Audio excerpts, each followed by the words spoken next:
You're very welcome to another episode of the Scaling Your Business podcast. For this episode, delighted to be joined by Neal Davies, the CEO of BBDO Dublin. Neal, you're very welcome to the show. Good morning. How are you? I'm very good, man. I'm very good. Neal, typical fashion of the show is we typically start out rewinding the clock to the very beginning and then work our way from there. Okay. So I know that you grew up. You're a northern lad. You grew up just outside of Middlesbrough.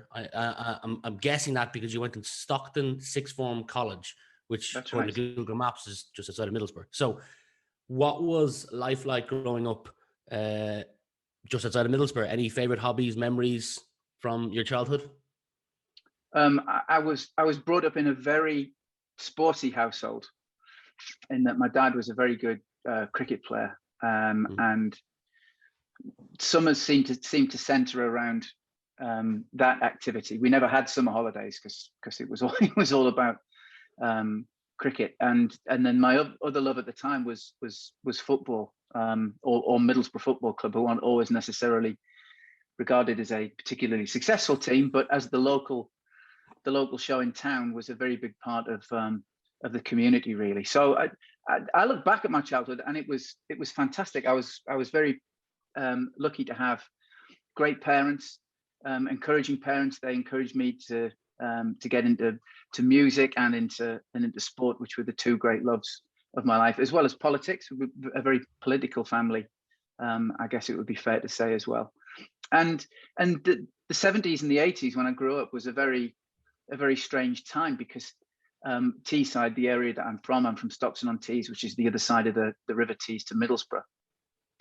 That area went through tremendous change during the 70s and 80s, to the extent that the industry that had created any degree of either wealth or structure in those communities was beginning to disappear by the 70s and 80s. So, I grew up from good working class stock. My mum and dad, until I was about 4, we lived with my grandparents in a council house, and we absolutely loved the life we were having. But as you began to grow up, you noticed that things were changing. That I had uncles that didn't really work after their 50s, because when the industry went away, life changed a lot. And as the industries closed down, and we used to have on the town hall in Stockton in the early 80s, there was actually a big plaque which registered the number of unemployed in the town. And wow. You just got a sense that things were changing, and there was very much a sense of a north-south divide. The miners' strike came along in the early 80s, which was quite formative for me from my political aspect on things. Whereas Stockton wasn't a mining community, the next kind of towns along was right on the edge of the coalfield. So there was a lot of upheaval during that time, and a lot of things that kind of make you the person you are, I think. There's two things I want to touch on there. The first being influence. You've spent many, almost 2 decades stateside. You've lived in London. You're now in Dublin. I'm sure you've traveled a lot.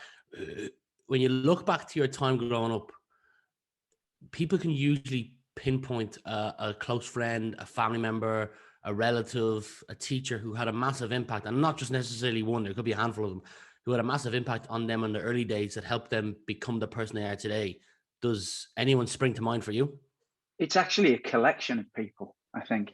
My mum and dad were very young when I was born. They were still in their teens, which is why, we lived with my grandparents. And I think being brought up in a house full of adults made me the talker I am, really. I think I kind of developed quicker that way as a result.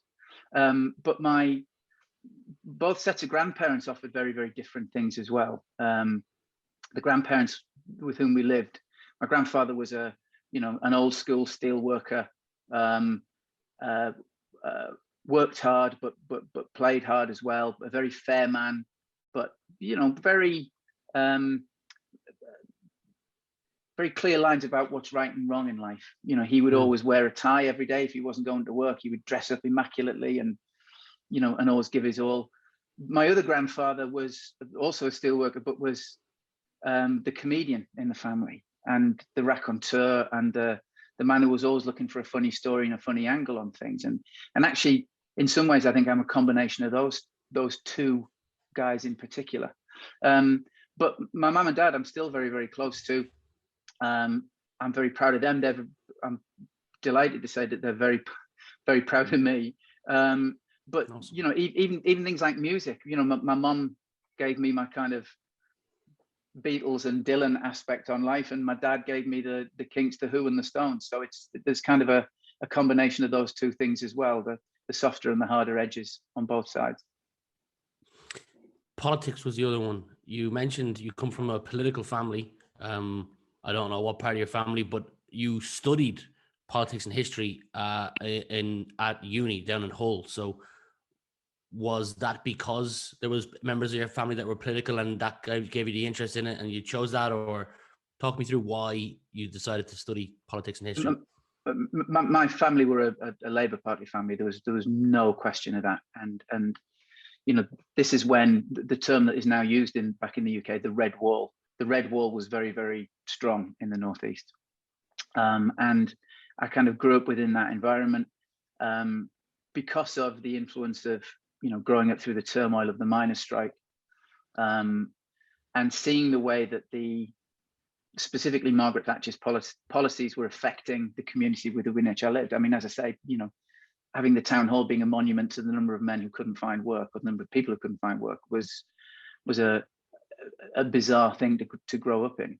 And that very much meant that, you know, I didn't go to university to necessarily further my academic interests. I wanted to be a politician. I wanted to be somebody who could change things. And I remember having an argument with the principal or the vice principal at the sixth form college, who was furious that I hadn't elected to do English at university. And that I, you know, decided to follow what seemed to be a more vocational choice of politics and history. And it kind of made me who I was up until that point. You never lose that. But at the same time, I kind of quickly walked away from politics when I realized not just the cutthroat nature of it, but the fact that a lot of it didn't necessarily tally with real world solutions for things. And whereas I would still argue I'm a supporter of the Labour Party, I, you know, after some degree of success within the Labour student movement, walked away from it for a variety of reasons. And actually, when I ran for the union presidency, I stood as an independent. In that I felt that the organised politics of that time was out of time for what was required. And it's got very philosophical all of a sudden, didn't it? No. Let's not leave that just yet. Your career started in the advertising industry in 1991, and I want to go there in a moment. But people might be going, "Where's build a bridge for me to walk me from his political side of things to getting into advertising?" You told this great story. I can't remember where I read it, but it was about the moment the light bulb went off, that advertising was something you were interested in. And it was something to do with you'd been given a t-shirt by a friend or some Friends of John McCarthy t-shirt, and they were designed by a London agency, and you saw that. Do you mind spending 30, 60 seconds telling that story so we can bridge the gap of your love for advertising? Yeah, sure. So I didn't start in advertising in 91. I went to Kodak Limited, back when people used to put film in cameras, and they were one of the biggest brands and companies in the world at that time. And I kind of fell into that because I didn't know what I wanted to do when I left university, because I was expecting a career in politics and it wasn't there. So I ended up joining Kodak as a graduate recruit because I was interested in photography. It was one of the kind of creative areas that fascinated me. And while I was there, so John McCarthy was another Hull student. He predated me by a couple of years, but he'd been taken hostage in Beirut in the late 80s and spent a lot of time chained to a radiator with Brian Keane, an Irish national, if you remember that story. And while I was at university, I became involved with the Friends of John McCarthy, who were campaigning for the release of hostages in Beirut at that time. And we were given T-shirts to attend handing a petition over at Downing Street. And the T-shirts were created by an advertising agency called BBH, Bartle, Bogle and Hegarty. And I remember thinking, God, why is an advertising agency involved with this? And that was always whirring away in the back of my brain. When I joined Kodak and I was in the professional division, I was working with professional photographers who worked in commercial advertising and fashion photography. And I started to join the dots at that stage. And there was a light bulb moment, as in there is a role here to play, which is at the intersection of commerce, something commercial, something which is, but also creative. And that was the fascinating thing for me. And that all seemed to come together in advertising. So my career at Kodak was basically 6 or 7 years, just gradually moving towards advertising. But it really been triggered back then with an understanding of communications and how it works, and thinking about, why is this ad agency involved? And it's because they wanted to do something good and wanted to contribute something, and were giving their time for free. When you think of your time at Kodak, those 5.5, 6 years, and your second job after being union president, that's enough time to take some lessons. So 5.5, 6 years is enough time to take some lessons. So the question here is, what are 1 or 2 skills, or perhaps a behavior, that you can look back and say you improved on from your time at Kodak? Bonding and rapport, communication, perhaps, I don't know if you got any management experience that you carry to future roles. And the reason why I asked this is I have typically fallen back sometimes on lessons I've learned from previous roles, and when I stand back, I go, well, thank God for that experience, that previous venture, because it stood the test of time to me here and allowed me to make a decision on X topic. There's a line from Shakespeare which suits any quote, any point you want to make. You can always find a Shakespeare quote, right, that backs you up. But there's a line in Hamlet which is, "To thine own self be true," right? And it's actually from the same passage, which includes, neither a borrower nor a lender be. It's a whole list of things about who you are as a person. And there was a kind of business situation at Kodak that I was the central London sales rep, dealing with all of the kind of fashion and advertising photographers. And Kodak was very formal and very conservative. And a lot of the photographers had moved over to Fuji, because Fuji was seen as new and different, and the colors were a bit more vibrant, and they weren't seen as stuffy as Kodak was.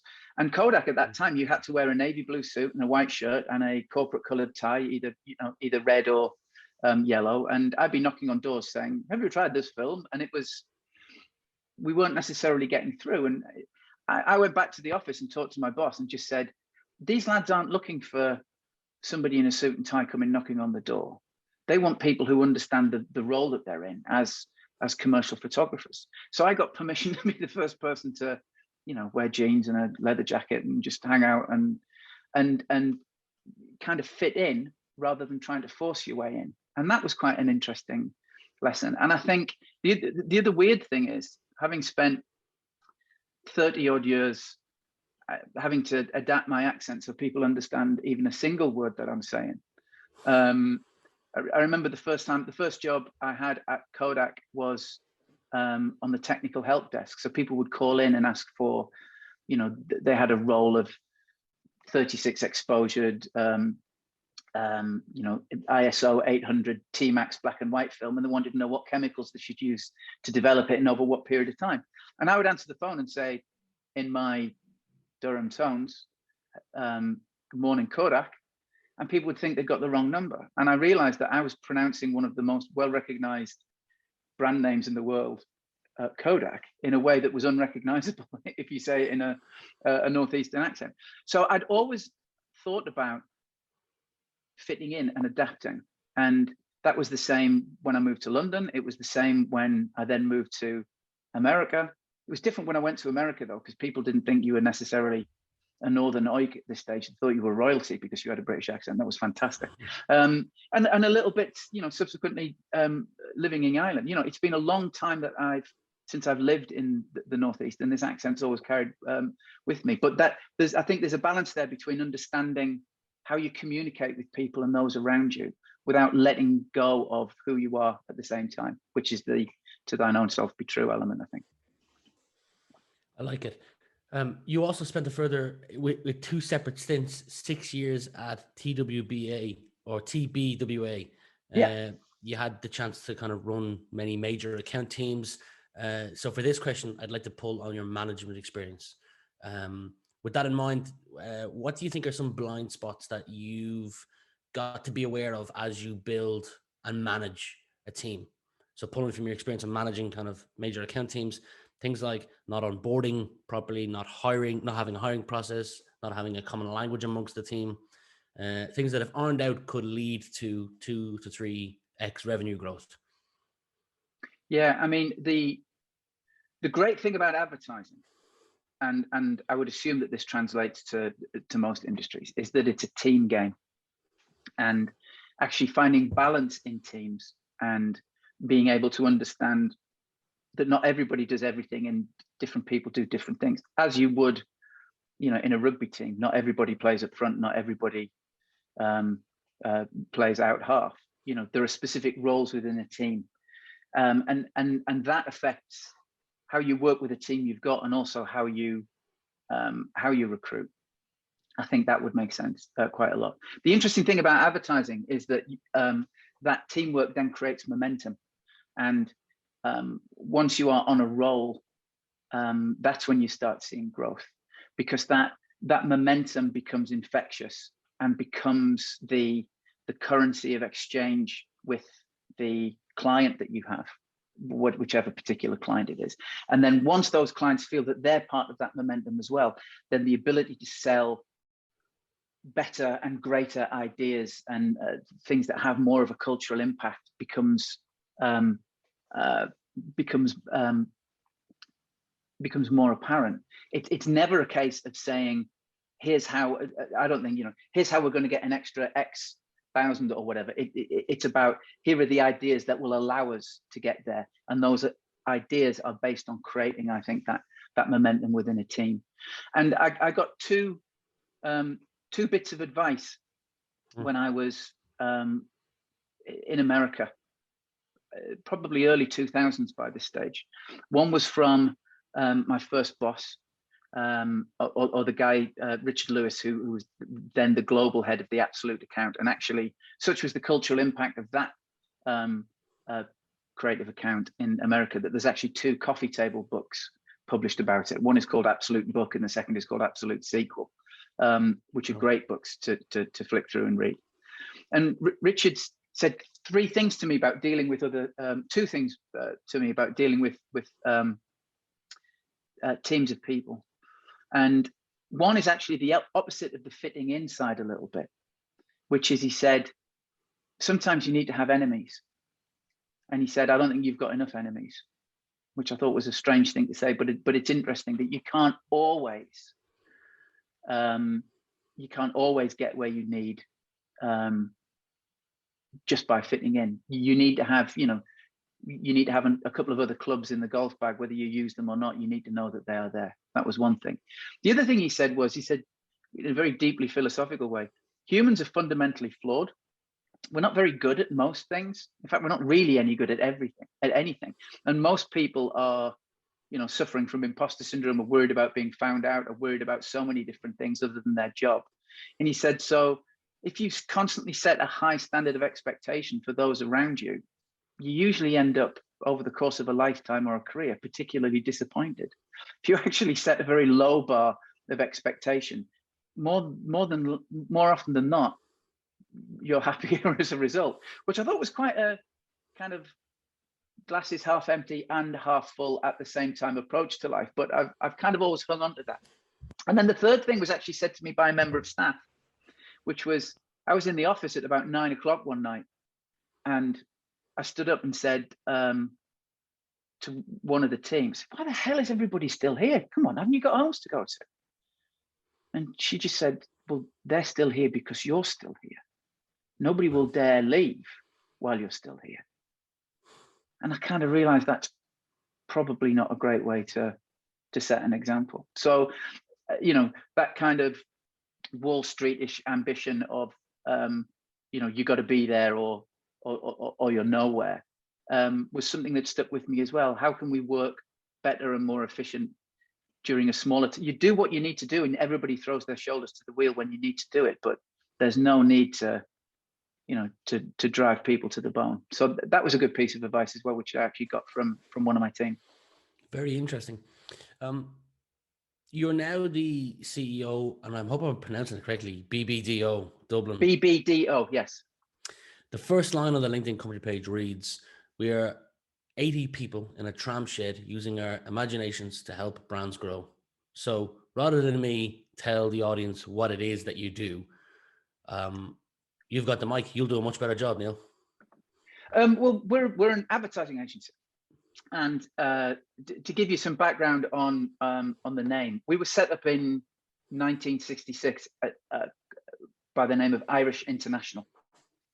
And the idea behind the title was to say that, yeah, this is a local agency, but we work to kind of global standards, which was quite an interesting take on things. And the company was very successful for a long period of time and sold and became part of the BBDO network. And BBDO, by the way, stands for Batten, Barton, Durston and Osborne, which is probably a 130-year-old American company. And about 20 odd years ago became part of the BBDO network and changed our name to BBDO Dublin about 4 years ago. And interestingly enough, our website needs updating because our take on the work that we do is world-class ideas with a local voice, which actually is true to the Irish International promise, if you think about that as well. So we create ads, we create content, we create pieces of communication for brands and businesses that need to find traction with Irish audiences. And I'm very pleased to say that some of the elements of cultural currency that we've created over the course of our history are part and parcel and part of the fabric of Irish life. So some of the great phrases that you would hear from ads of yore, whether it is, you know, they're keeping my ideas in a filing cabinet, you know, from the old Donegal Catch ads. That was one of ours. Who's Taking the Horse to France? The old Kerry Gold spots, you know, they were ours. All of the Barry's TV spots, those beautiful stories about moments of togetherness, which are uniquely Irish around a cuppa, whether you're here in Ireland or whether you've been overseas to Thailand or the States or South Africa or wherever it happens to be, in those little vignettes of life. The Guinness Christmas ad, great ads. which is coming up to its, I think maybe its 18th or 19th consecutive year on air. Jesus. This year, which is, you know, you talk about things like, you know, every year, what's the new John Lewis spot going to be about? And actually Guinness don't have to reinvent themselves every year. That, you know, people set their Christmas calendars by the first airing of that Guinness spot, which is just a beautiful, evocative. Realistically, if you watch it and you analyze it scene by scene and frame by frame, it's actually a postcard. It's a Christmas greeting from St. James's Gate to each of the 4 provinces. Each of the provinces is represented, you know, from Belfast City Hall all the way down to, you know, a Galway hooker, or, you know, scenes set in Cork and that sort of thing. It's just a beautiful evocation of an imagined Christmas in Ireland, and you can understand why that's a welcome part of people's Christmas calendar. So historically, we've done some very, very famous things. More recently, you know, it's not just about making TV spots anymore.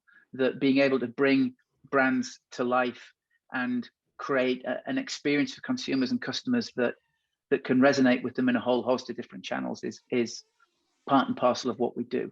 And whereas we still work with Barry's and we still work with Guinness, we do work with brands which maybe have a slightly different disposition. So even within the Diageo portfolio, the sense of generational energy that you would find in the Rockshore brand and how that's communicated is very different to, you know, it's a long way away from that Guinness spot. It's much more of a celebration of a different mindset and a different perspective. And it's not just about what goes on air, it's about how it shows up in social channels as well. One of the favorite pieces of communication that I think we've ever done with Rockshore was quite early on. We'd had a really successful launch in year 1, but we kind of painted ourselves as a summer brand, as a blue sky brand, as an outdoors brand. And we were going into Christmas or the winter period. So we thought, instead of using social media to interrupt our users' social media habits? How can we be a tool that they engage with and share? And we thought we wanted to be part of conversations rather than interrupting those conversations. So we worked with Giphy, and not only did the first Giphy campaign in Ireland, but the first Giphy campaign in Europe. They literally weren't set up to deal with this because everything they'd done commercially had been in the States before. But we kind of bludgeoned through there, and we created a series of stickers in Giphy that could be shared that were part of the Christmas season, but that were uniquely Irish. You know, talking about St. Stephen's Day, talking about pints, you know, woolly sweaters in the Rockshore colours. And if you go on the Giphy website now and search Rockshore, we're probably up to about 30 million uses at the moment, which is phenomenal. But the ability to tap into a mindset like that without using television is a great thing as well. So we work with a lot of interesting brands. So we still work with a lot of traditional Irish brands like Barry's, Flavins. We work with a lot of state and semi-state business. So we work with IDA Ireland, which is obviously all about inward investment into the state. We work with the Road Safety Authority, the RSA. We also work with Tourism Northern Ireland. And then in terms of commercial clients, everybody from Diageo to Volkswagen, we work with Lidl, which is a great account because it's again, it's part and parcel of everyday Ireland now in a different way, and finding new ways to reinforce the fact that they are an unrivaled price proposition is part of the fun of working with them. So the new campaign you may have seen on there, which is, you know, doesn't matter what you argue about, you can't argue with the prices, is really kind of a fun way of doing that, rather than just showing here's another family who've saved €200 this week, which seems to be what a lot of the competition are doing. So there's the great thing about advertising, and I guess this is as much personal as it is professional, is that you're not just working with one brand. You get to play and work with and invest your time and creative skills in lots of different areas and solve lots of different business problems through appropriate pieces of content. I kind of enjoy it. I probably came across there. No, I like it. 2 questions left for you, Neal. How important is speed? Dear me. I had a job in the early part of the 2010s when I worked at Naked Communications, and when I worked subsequently as a consultant for a while, which was about helping both clients and agencies adapt to change and basically unwire their existing wiring diagrams to get away from the kind of muscle memory of how they'd done business for the best part of 100 years. And the interesting thing is now, I guess then I thought I was solving a problem there and then. And the reality is that the changes in society and the changes in communication that technology pushes in our direction almost daily, monthly, weekly, or whatever, means that there is no finite point. That as much as you need to be fast to adapt, you have to realize that actually being flexible and understand what's next is more important than just solving this problem. So you can be very, very fast to a solution, but never rest on the laurels and assume that you're there, because something else is going to come along. So I guess the overall picture is we are in a sense of constant change, and speed isn't always the right answer. There is a beautiful quote from Bill Gates, which is, we tend to overestimate the amount of change that will happen in a year, but underestimate how much actually happens in a decade. So we expect speed to happen really, really fast. So if I look at, so I'm holding up my iPhone here, right? So 10 years ago, I probably still had an iPhone, but let's say for argument's sake, to fit in with Bill Gates' argument, let's say a decade ago, I was still using a BlackBerry. That's a hell of a change in a decade, right? I would never have imagined this. But last year, this was exactly the same beast. I probably had some slightly different apps on it. So my expectation of what would change in a year, actually, I probably managed myself. But in a decade, that's a phenomenal amount. I can't imagine what we'll have in 10 years' time. So I guess that was a very long-winded, I know with a question about speed, you were hoping for a quick answer. It was a long-winded way of saying it's not about speed, it's about readiness and about being able to be flexible throughout. Final question. If you were the decision maker on adding a mandatory subject to the secondary school curriculum, what would it be and why? Having just sat through my twin 14-year-old girls' parent-teacher reviews yesterday, this is very pertinent. The interesting thing is, I think some of the things that are there already aren't celebrated in the way that they should be. And it's about how kids value the subjects they do. So music and cooking, for example, which are two really, really important things, I think, because they're both creative and they're both expressive. They're both important, but they're both creative and expressive. But you get the sense that kids really don't take them seriously because they're not expected to. They begrudgingly know they have to do science. They begrudgingly know they have to do Irish. They begrudgingly know they have to do history, and they're going to get scored on it. Therefore, geez, you got to do it, blah, blah, blah, blah, blah.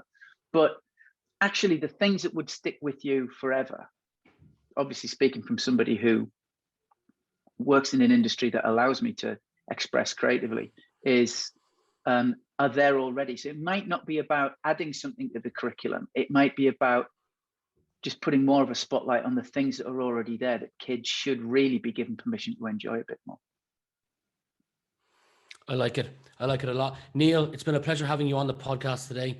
I'll leave links to your LinkedIn account if anyone wants to connect with you, and also the company account. I've checked out a couple of the videos that you guys have produced for the likes of Little and Guinness as well. Well worth checking out.